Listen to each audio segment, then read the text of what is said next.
నమస్కారం. ఈరోజు సొరకాయతో పకోడీ రెసిపీ అయితే చూపించబోతున్నానండి. క్రిస్పీగా, టేస్టీగా, ఆయిల్లెస్‌గా చాలా బాగుంటాయి. మరి లేట్ చేయకుండా రెసిపీ మేకింగ్ ప్రాసెస్‌ని చూసేయండి.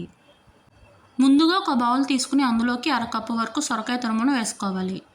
టేస్ట్‌కి సరిపడా సాల్ట్ వేసి బాగా మిక్స్ చేసుకోవాలి. ఇలా చేయడం వల్ల సొరకాయలోని వాటర్ అనేది మంచిగా రిలీజ్ అవుతుంది.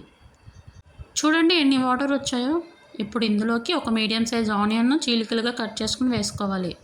1 స్పూన్ కారం, అర స్పూన్ ధనియా పౌడర్, పావు స్పూన్ గరం మసాలా, అర స్పూన్ వామును తీసుకుని హ్యాండ్తో ఇలా క్రష్ చేసుకుంటూ వేసుకోవాలి.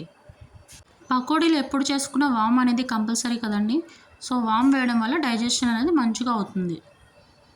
నెక్స్ట్ కట్ చేసుకున్న కొత్తిమీర, కొన్ని పచ్చిమిర్చి ముక్కలు వేసి మసాలాలన్నీ కలిసేలాగా బాగా మిక్స్ చేసుకోవాలి.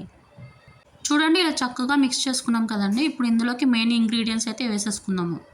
అరకప్పు శనగపిండి, అరకప్పు బియ్యం పిండిని వేసుకొని మిక్స్ చేసుకోవాలి. సొరకాయలో ఆల్రెడీ వాటర్ అనేది ఉంటుంది కాబట్టి ఒకసారి మిక్స్ చేసుకున్నాక వాటర్ అనేది అవసరం అనుకుంటే మాత్రమే వాటర్ యాడ్ చేసుకోండి. వాటర్ మొత్తం ఒకేసారి వేసుకోకుండా ఇలా కొంచెం కొంచెంగా చిలకరించుకుంటూ పిండిని గట్టిగా కలుపుకోవాలి. అప్పుడే పకోడీ అనేది క్రిస్పీగా వస్తాయి, ఆయిల్ కూడా తక్కువ అబ్జర్వ్ చేస్తాయి. చూడండి బ్యాటర్ కన్సిస్టెన్సీ అనేది ఈ విధంగా ఉండేలా చూసుకోండి. ఇందులో బేకింగ్ సోడా వేయాల్సిన పని లేదండి. నెక్స్ట్ స్టవ్ ఆన్ చేసి కడాయి పెట్టుకుని డీప్ ఫ్రై కోసం ఆయిల్ వేసుకోవాలి. ఆయిల్ హీట్ అయిన తర్వాత పకోడీని వేసుకుందాం. ఫ్లేమ్ని మీడియం టు హై అడ్జస్ట్ చేసుకుంటూ గోల్డెన్ కలర్ వచ్చేంత వరకు అటు ఇటు తిప్పుతూ ఫ్రై చేసుకోవాలి.